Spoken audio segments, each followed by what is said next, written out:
Peace, peace, peace. Welcome back to my YouTube channel. For those of you who don't know, it's your boy Vic Sling Hope. And today I have the 5 things that will help you reintegrate back into society after coming home from prison. So this might be a video for you if you're struggling and to trying to fully fulfill your parole obligations. Or maybe if you got family members that are locked up and you don't know how to help them or what advice to give them when they come home. So, by the way, I also just made 5 years home. I didn't have no police contact. But then again, I had 2.5 years of parole. But at the end of the day, it don't matter how long you have, it's about how you carry yourself.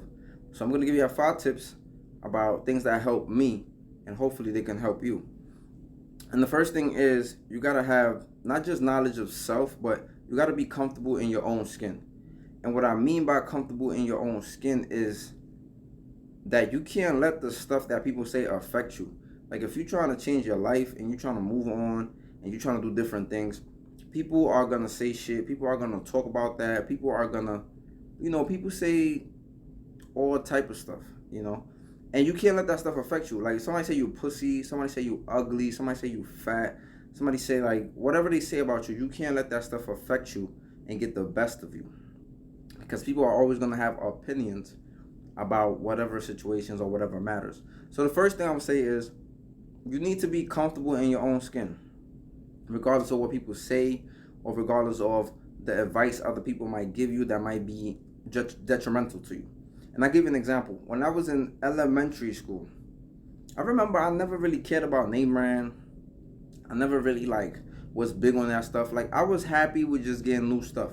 And my mother used to buy me a lot of cheap stuff, from Conway and other stores. So stuff used to be cheap. Sneakers might be $10. Clothes used to be cheap. Again, I'm Garifuna, right? But my people speak Spanish. So, a lot of them think they Spanish, right? They know they Garifuna, but they all say they're Spanish and Latino or whatever the case might be. So it's a different culture and it's a different rearing. And by rearing, I mean it's a different upbringing in the household. So we never really was big on name brands and certain things like that, right? But of course, when we go to school, we spend most of our time in school dealing with people. We get into the habit of, we want the name brand, right? So anyway, this girl told me I was cute, right? This is the funny thing. This is 5th grade. She told me I was cute, but she said that the only problem was I didn't know how to dress. And by didn't know how to dress, she meant my clothes wasn't name brand. My clothes wasn't the fire stuff, I guess. So ever since that moment, I had a problem. Ever since that moment, I changed. I started telling my mother I needed to have Jordan, I needed to have Nike, I needed to have these different things. I needed to have name brand. And this is an example of, but I was young, right? 5th grade. But I'm just giving you an example of how certain things will stick with us. We will go in our lives being affected by the things that people say about us. So this is an example of, you see, if I knew better, I would have just been okay, that's cool. It's whatever. But that wasn't the case. I let that affect me, and then I wanted to be included in this type of thing. So one of the first things I did when I went to prison, I had to get out that train of thought of letting people affect me with their words.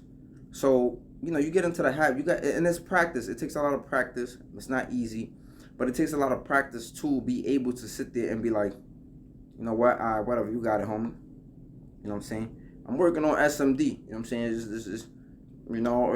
It takes work and practice. There's not no overnight stuff, but it takes work and practice. And when I was in prison, in jail, I had the time to practice and not responding to certain things. So the next thing, you have to change your philosophy, your train of thought. When we grow up in the hood, we usually grow up with things like, if somebody says certain things, we got to do certain things. If somebody looks at us a certain way, we got to do certain things. There's a certain code of conduct in the hood that we have to evolve from. We have to evolve. Our mind, we have to change our philosophy And if we don't change our philosophy, again, right, like our attitude not going to change, our thought pattern not going to change, our behavior is not going to change. So we have to change the philosophy of a lot of the things that we thought was manhood, right? So that's another thing we have to change, mindset. The third thing is change your environment if you are able to do so. If you have the ability to go somewhere else, I suggest you do it. Go somewhere else. Do not go back to the same neighborhood you came from, thinking it's going to be all sweet, it's going to be all easy, it's going to be all fun and games. A lot of times, a lot of your friends still live there. Some of your ops still live there. So it's like, try to put yourself in the best environment that you can so that you can thrive. There's a lot of people that I've seen come home, they had a different mindset, but they went to the same environment and end up sucking them into that. So I would say if you can change your environment, change it. The fourth thing I would say is talk to your parole officer. When I first came home, you gotta understand, your parole officers, they don't know you and they deal with a lot of people. So sometimes they think you're a knucklehead just like everybody else. There's a lot of other people that are knuckleheads.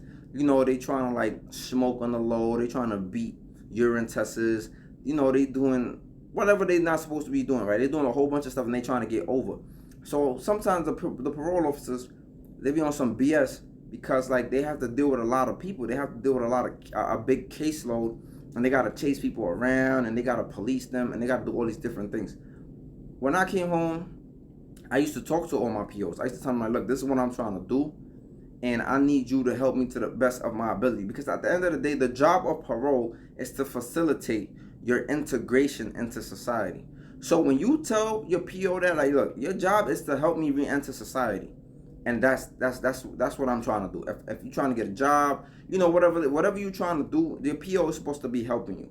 So sometimes you gotta remind them, and when you remind them, it kind of like lets them know, like, all right, this person is in a different type of time zone. Like, you're in a different time zone. You're not doing whatever everybody else is doing. And I have to tell my PO, I have to be like, look, I police myself before anything. Like, you don't police me. You don't tell me what to do, because I could do whatever I want to do. And this is how you kind of like have this arrangement and this agreement, because it's like a lot of times they be thinking like they run you, and I had to tell my PO, like, I was like, you don't run me. I said, like, I police myself. At the end of the day, if I want to be out past curfew, I'm gonna do that. I know the repercussions. I'm not telling you to do that, but I'm just letting you know that you have power in that situation. And part of your power is sometimes you just gotta let them know, like, look, man, I don't know who you got on your caseload. I don't know what's going on. I don't know what everybody else is doing, but look, this is what I'm trying to do, and if you could help me with doing that, and that's that, like, and we good. So sometimes you just gotta have a conversation with them, let them know who you are, because they don't know who you are, so they're gonna try to like front on you. They're gonna try to scare you. They're gonna try to talk to you like you everybody else. So sometimes you just gotta talk to them, let them know who you are. You're not playing. You're serious about what you're trying to do, and then what I'm saying. And you'll be surprised how the situation will change for you, because once they know you're about something, they're gonna leave you alone. They're gonna let you rock. Another thing I would say is stay occupied. You gotta stay occupied, stay busy. Get a job. Of course, you gotta get a job.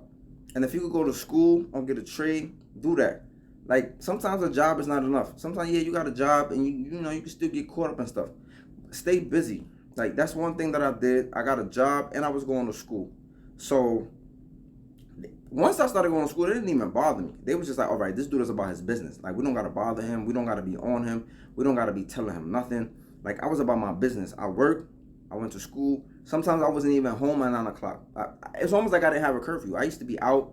I would just notify my PO, like, yo, I'm at school, or I'm at work, or I'm doing whatever I'm doing. And it was cool. Like, what I'm saying? Like, I felt like I wasn't even on parole. Like, they used to give me the leisure because they knew that I was taking care of my business. Like, sometimes when you got too much time in your hands, and I said this in the previous story, about like sometimes when you got too much time in your hands, you might go back to the hood, go chill. And I'm not saying there's anything wrong with checking up on your friends that you had, the ones that were official and loyal and, got your best interest. Yeah, there's nothing wrong with like checking on them and hollering at them and seeing how they doing. But just don't get too comfortable constantly doing that, constantly going around the places that you know you shouldn't really be in. Because sometimes you might just pop up to say what up, say hello, and next thing you know, something happens and you around. Police contact, all type of things. So these are some of the things that I did. I stayed busy. I went to school. I had a job. I made new friends. And this is some of the things you gotta do. You gotta make new friends. You gotta travel. If you could travel, travel. Get around people that you're not used to being around. And a lot of times it's hard for us to get out of our comfort zone. It's hard for us to do something different because we grew up just watching the same thing. And then we wonder why we repeat it. So I'm just telling you, get out your comfort zone. Go somewhere else. If you're not used to chilling around certain people, try to get to know certain people. Try to do different things. Try to get out your comfort zone. And then once you get out your comfort zone, you will realize that the world is so much bigger than your neighborhood.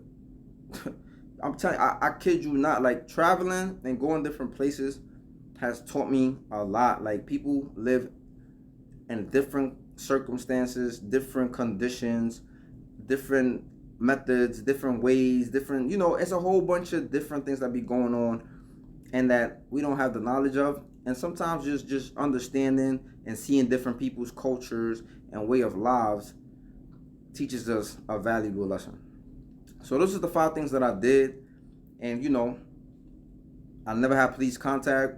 I got off parole and I've been home 5 years. It's my 5-year anniversary. It was this month, a few days ago. So I still got a lot of work to do, but I'm just focused on trying to build me and my legacy. What would I leave behind? I'm always thinking about what I'm gonna leave behind and how I'm gonna help my family and my loved ones.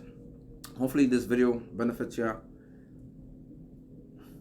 So if it does, like, comment, subscribe, share, because we gotta promote positivity.